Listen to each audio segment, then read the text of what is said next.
Yo, what's up guys? Magandang hapon po sa inyo. Ito na naman tayo sa panibagong araw. Panibagong exercise na naman po tayo.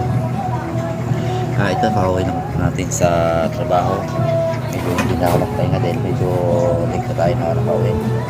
Gusto ko lang tapusin yung araw-araw ang routine.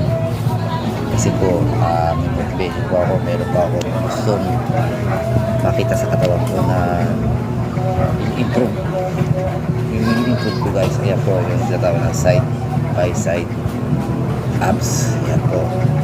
Kasi po, medyo naiiwan na po yung ating side. Medyo nandyan po yung tabaan natin. Matagal po kasi talaga i-improve yan. Ating workout. Maraming buwan. Bali nakakatatlong buwan na po ako na workout sa abs ko. Yung upper ko medyo maganda na improvement.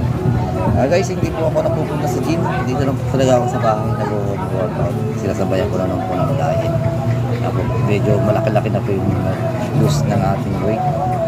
Medyo nasa 60 kilos up tayo.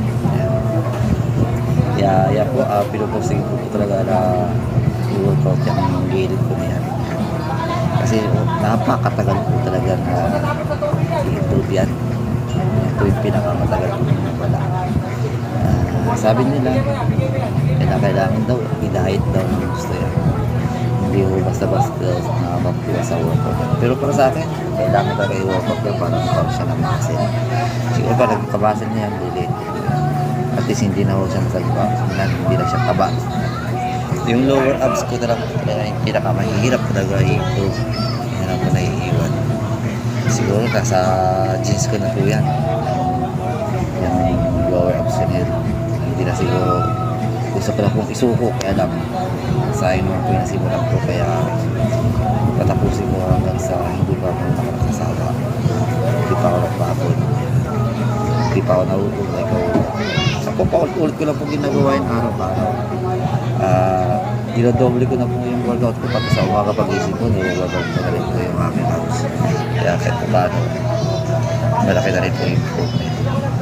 Yan po yung chest ko, hindi ko na rin yung workout ko pa yun, push up na po. Maraming bagay na po yung push up. Yan po ang workout ko na sa bahay. Bali, pagkatapos na po dyan, mag-ready na po ako ng aking kakainin. What's up, sana magustuhan nyo po ang aking workout may napulutan kayo konting aral sa akin. What's up? Maraming salamat po sa inyo. Ito po ang alas ng vlog PH Fitness Motivation Abs Workout. Bye bye. What's up guys?